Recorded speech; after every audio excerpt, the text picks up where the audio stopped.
안 간 이유가 크게 세 가지가 있었어요. 안녕하세요. 곽윤철 아연구세 곽윤철입니다. 반갑습니다. 오늘은 3탄. 우리 지금 이제 첫 번째, 두 번째, 세 번째 얘기를 나누는 시간을 가지고 있습니다. 제가 궁금한 게 있어요, 사실은. 네. 조리원을 안 가셨잖아요. 네. 집에서 출산을 하고. 근데 지금 아이 양육에 있어서 조리원을 간 분들하고 안 간 분들, 이렇게 이제 또 이게 나뉘는 거를 제가 현장에서 좀 많이 경험을 해요. 조리원으로 설명을 하면 조금 어려운 것 같고요. 조리원에 계시더라도 아기와 모자동실을 하면서 아기와 많은 시간을 보내는 분들하고, 아니면 정말 아기가 거의 신생아실에 있고 엄마가 휴식을 취하는 그런 분들하고 많이 다르다라는 거를 이제 제가 체감을 정말 많이 해요. 이걸 실제로 해보신 조리원을 안 가고 집에서 산후조리를 하셨는데 그게 좀 어땠는지 좀 궁금해요. 집에서 산후조리를 직접 하신 느낌이 좀 어때요? 힘들죠. 당연히. 어떤 게 좀 힘들던가요? 확실히 몸이 이제 회복되지 않은 상태에서 아이를 케어하다 보면 그게 조금 힘이 드는데 그래도 뭐 산후 도우미분이 오셔가지고 뭐 집안일이라든지 음식이라든지 이런 부분을 해결해 주셔가지고 저는 온전히 아이한테 집중할 수 있는 시간을 가질 수 있었어요. 궁금한 네. 건 그러면 이제 산후 관리사 선생님들이 네.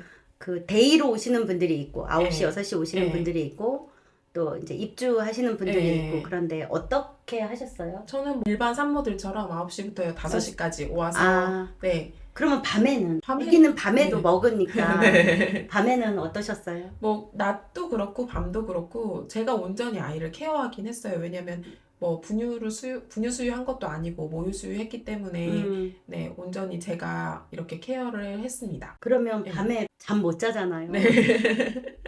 완전 아기는 거의 네. 뭐 1시간, 2시간, 네네. 뭐 3시간 이내로 네네. 계속 밥을 달라 그러니까 네. 그 시기를 어떻게 견디셨어요? 그 시기를요. 음. 사실은 선생님 영상을 보고 미리 공부를 해서 그런지 아이가 처음에는 아주 잘 잤어요. 처음에는 당연히 잘 잤고요. 그리고 한 3주쯤 되니까 아이가 새벽에 밤에 이제 좀 안 자기 시작하더라고요. 그래서 그때 이제 선생님을 불러야겠구나 이렇게 생각이 정말요? 들더라고요. 네. 근데 사실은 제가 조리원 안 간 이유를 이제 말씀드리자면 네. 안 간 이유가 크게 세 가지가 있었어요. 첫 번째는 첫 번째? 네, 모유 수유를 정말 하고 싶었어요. 아, 네. 이것도 선생님 영상을 보고 알았던 건데 이제 24시간 모자동실을 하지 않을 경우에는 모유 수유가 살짝 힘든 방향으로 갈 수 있다는 정보를 알게 됐어요. 그래서 나는 100% 모유 수유를 하고 싶은데 그러려면 24시간 모자동실 하는 조리원을 가든지 아니면 나랑 진짜 집에서 24시간 있어야겠구나라는 생각을 했었고요. 네, 두 번째는 사실 수면 때문이었어요. 아, 정말요? 네. 잠깐만요. 네. 첫 번째 얘기를 네네네. 제가 조금 더 할게요. 네. 병원에서도 네. 그렇고 이제 조리원에서도 그렇고 모자동실을 하는 이유는 모유 수유는 두 번째 이유가 되긴 네, 해요. 맞아요. 네. 첫 번째 이유는 아기가 여기 뱃속에서 나왔잖아요. 아기를 낳아서 처음부터 아기를 데리고 있어 보면 아이들이 여기 있을 때 되게 이렇게 안정을 정말 많이 취해요. 네. 이렇게 뱃속에서 있었잖아요. 근데 얘네들이 이렇게 이제 태어났단 말이에요. 네. 그러면 아주 근접해서 물리적인 분리 경험을 요때 안 해야지 되는 거예요. 근데 사실은 막 엄마들이 2개월, 3개월 때 애기들 막 이제 잠이 와서 막 이럴 때 애기가 울면 선생님 저렇게 오는데 애기 안 안아줘도 돼요? 뭐 지금 애기한테 정서적으로 문제가 안 생겨요? 이런 질문 진짜 많이 하거든요. 그때 제가 가슴 한켠으로 진짜 마음이 아픈 건 얘네들 신생아실에 있으면 진짜 많이 울어요. 진짜 많이 울어요. 근데 그때 아무도 엄마가 없어요. 그때 엄마가 없는 게 정말 저는 더 슬프거든요. 근데 그때는 엄마가 없는데 왜 나 미안해요. 2개월, 3개월 될 때 아기가 울면 여러분들이 심장이 아프잖아요. 근데 그 심장 아픈 걸 첫날부터 했으면 좋겠다라는 생각이 그냥 저는 개인적으로 들어요. 근데 이제 문화적으로 그렇지 않기는 하죠. 그리고 보통 2주, 3주, 좀 길면 한 4주까지 되게 잘 자요. 그러니까 우리가 상상했던 것보다 애들이 잘 자요. 그래서 조리원에 있을 때 애기들을 선생님들이 케어할 수 있고 하는 이유가 얘네들이 물론 우는 시간대도 있지만 되게 잘 자요. 그리고 먹으면 자고 먹으면 자고 그래요. 단점이 있다면 자주 먹는 게 단점인데 그 자주 먹으면서 얘네들이 뭐를 하냐면 자주 먹으면 경험의 횟수가 쌓이죠. 그래서 수유를 얘네들이 어떻게 해야지 되는지를 터득하게 돼요. 그래서 얘네들이 인생에서 제일 처음으로 배우는 게 젖을 내가 지금 먹고 싶은가? 안 먹고 싶은가? 나는 지금 안 먹고 싶고 나는 자고 싶어? 나는 젖을 먹고 싶어? 이거를 얘네들이 하거든요. 네. 그러면 입을 벌려서 먹고 싶은 애들은 아주 정말 적극적으로 젖을 물어요. 아니면 안 물기도 하고. 그거를 우리가 얘네들한테 절대로 가르칠 수가 없는데 그 능력이 살아나요. 그래서 정말 우리가 상상할 수 없는 학습을 애기가 그 모자동실 하는 그 첫째 날, 둘째 날, 셋째 날 요때 되게 많이 해요. 그러면서 초유도 먹고. 그래서 첫 번째 모유수유를 네. 하기 위해서였다 그랬는데 네. 그 모유수유가 안정이 돼요. 그래서 네. 저는 이제 병원에 있을 때 제가 이렇게 엄마들 이렇게 이제 보면 자연분만 한 분들은 2박 3일 만에 가지만 제왕절개 한 분들은 보통 뭐 4박 5일, 네. 5박 6일 이렇게 있는데 벌써 그때 안정이 돼서 나가는 분들을 제왕절개 했는데도 첫날부터 뭐 애기 안 보내거든요. 모자동실 해요. 제왕절개 했는데도 그런 분들은 일주일 만에 모유가 안정돼서 나가요. 물론 우려할 같은 것도 거의 없죠. 처음부터 모유수유를 하면 유방 불편감 잘 안 생겨요. 그리고 간혹은 모유양이 부족해서 고생을 하고 또 간혹은 이제 황달 등으로 어려움을 겪는 분들도 있는데 그거는 이제 아주 자연스럽고 건강한 거니까 그 이제 의료진 도움 받아서 그 시기만 딱 넘기면 되거든요. 그게 모유 수유하는 장점이죠. 근데 네. 모유 수유라는 건 반드시 아기가 어디 있어야 돼요? 엄마 옆에. 여기. 네. 그래서 이 모유 수유라는 형태를 통해서 아기가 뱃속에 있는 거예요. 뱃속에. 아, 네네. 근데 여기 엄마 냄새 나죠. 엄마 목소리 들리죠. 엄마 진동 있죠. 얘는 밖에 있는데 안에 있는. 그래서 환경이 안 바뀐 거예요. 네. 그래서 분유 수유를 만일에 어쩔 수 없이 해야지 된다. 그러면 분유 수유를 누가 해요? 엄마가 해야죠. 그래서 이제 한때 그 대학병원이나 뭐 캥거루 케어 하기 위해서 뭐 엄마가 아기 데리고 분유 수유를 한다. 아기를 데리고 옷 입혀가지고 이렇게 있는 캥거루 케어만 해도 이 아이들이 체중이 늘고 그 다음에 미수가 아이들 회복하는 게 다르다 이런 게 이미 실험으로 다 입증이 된 거잖아요. 근데 그게 모유라는 형태로 나와요. 근데 얘네들이 되게 많이 먹어요. 되게 많이 먹는데 되게 잘 자요. 그래서 힘든데 안 힘들어요. 이게 이상한 말이지만 힘든데 안 힘들어요. 그게 여기 유리 선생님이 말씀하신 그 과정이다라는 거를 제가 얘기를 좀 드리고 싶어요. 네. 두 번째는 또 수면 때문이었어요. 사실 선생님 영상을 보면 아시겠지만, 그러니까 모자동실 하지 않고 그 조리원에 가 있으면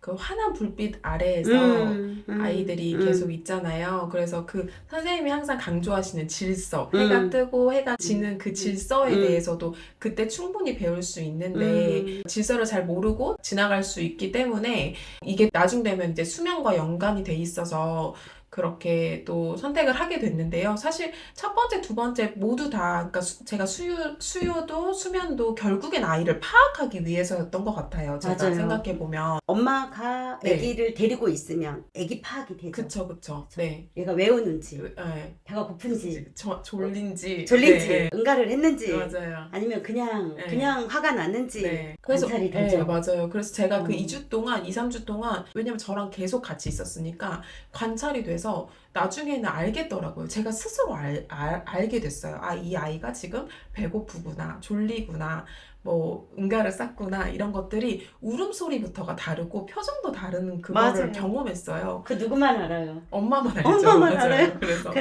엄마들이 그러잖아요. 쟤 똥 쌌어? 그러면 남편들이 아니야 안 쌌어. 그런데 그냥 가봐. 기저귀 좀 갈아줘. 그럼 진짜 쌌네. 맞아요.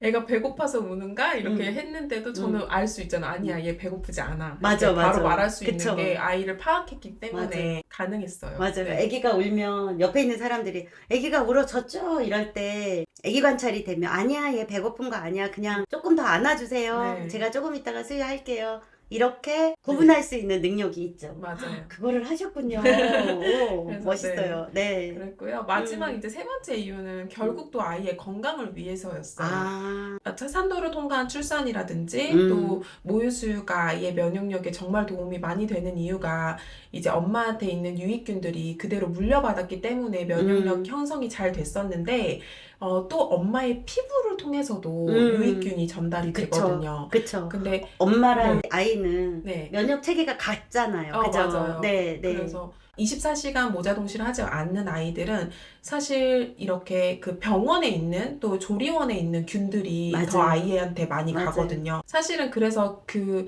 24시간 모자동실에서 엄마의 피부를 많이 닿은 아이와 또 그냥 병원에서 아니면 조리원에서 계속 오랫동안 있는 아이의 장내 환경은 정말 달라요.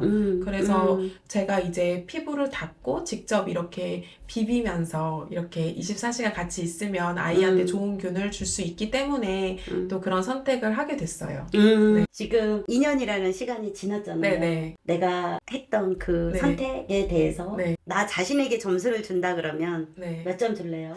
저는 과감히 100점 만점에 120점 준다고. 우와. 왜냐면 눈에 보여요, 결과가. 음. 아이가 정말 건강하고 음. 이렇게 아프지 않고 자주 아프지 않고 아파도 음. 금방 이겨내는 것을 보니까 제가 육아의 질이 다르더라고요, 확실히. 그래서 근데 사실은 맨 처음에는 제가 혼자 키웠기 때문에 이걸 잘 몰랐는데 많은 엄마들 아이 건강 상담하면서 그걸 알게 됐어요. 이게 감기 하나로 항생제를 많이 먹고 또 병원을 자주 드나드는 아이들이 정말 많구나라는 것을 체감하게 되더라고요. 그래서 저는 둘째도 사실 첫째 때처럼 산도를 통과한 출산, 그리고 모유 수유, 그리고 조리원 안 가고 24시간 저와 같이 이렇게 있는 것을 선택하겠습니다. 네. 이제 모유 수유를 하신 분들을 저는 이제 많이 만나죠. 그러면 보통 한 8개월, 9개월, 12개월쯤 돼서 아기가 젖을 물고 잠을 자는 전물잠 하는 그런 이제 산모님들을 보면 처음에 질문지를 드려요. 제가 이렇게 상담을 하기 전에. 그러면 엄마가 잘한 거 한 3가지만 적어보세요. 이러면 정말 많은 분들이 제 잘한 거 없어요. 이렇게 말을 해요. 그러면은 저는 그거를 볼 때 네. 너무 가슴이 많이 아파요. 왜냐하면 모유 수유를 했다라는 것 자체만으로도 이미 그 산모는 굉장한 거를 했는데 왜 자신감이 없지? 근데 그 안에 엄마가 구분이 안 된 어떤 질서의 그런 부분에서 아쉬움이 있는 거예요. 질서가 없는 삶이 엄마에게 자신감을 하락시킨다라는 생각이 들거든요. 그런데 그 질서가 있는 삶을 살기 위해서는 처음부터 아기랑 같이 있으면서 그 아이의 리듬이 뭔지, 이 아이가 어떤 질서를 가지고 있고 이거를 처음부터 시작을 하는 거예요. 그래서 나중에 다른 사람이 양육을 하던 걸 내가 그 아이를 뒤늦게 그 양육에 동참을 하는 게 아니라, 그건 우리가 엄마가 아프거나 아기가 아프면 그렇게 할 수 있죠. 근데 그게 아니라 아기도 건강하고 나도 건강하다 그러면 양육의 주체는 나인 거죠. 근데 이게 현대 사회에 와서 여러 가지 이론들이 있죠. 그래서 뭐 엄마도 보호받아야 되고 이런 얘기들이 있지만, 그럼에도 불구하고 원래 자연의 질서는 아기를 낳은 엄마가 그 아이를 돌보게끔 되어 있어요. 모든 이 세상의 종들은. 그러니까 우리가 문명 사회에 살지만 적어도 이 부분에 대해선 문명을 약간 배제한 그런 굉장히 원시적인 형태로 삶을 시작하는 게 결국은 나도 살고 얘도 살고, 그와 더불어 이제 약사님이 말씀하시는 면역도 좋아진다라는 거죠. 최고입니다. 감사합니다. 네, 아주 정말 귀중한 얘기인 것 같아요. 산후조리를 어떻게 할 것인가 고민하시면 참 좋을 것 같아요. 감사합니다. 감사합니다. 할 거잖아요. 네. 이제 산후조리를 마치면서부터는 네. 뭐가 궁금해지나요? 수면? 네, 네. 우리 이제 수면 얘기할까요?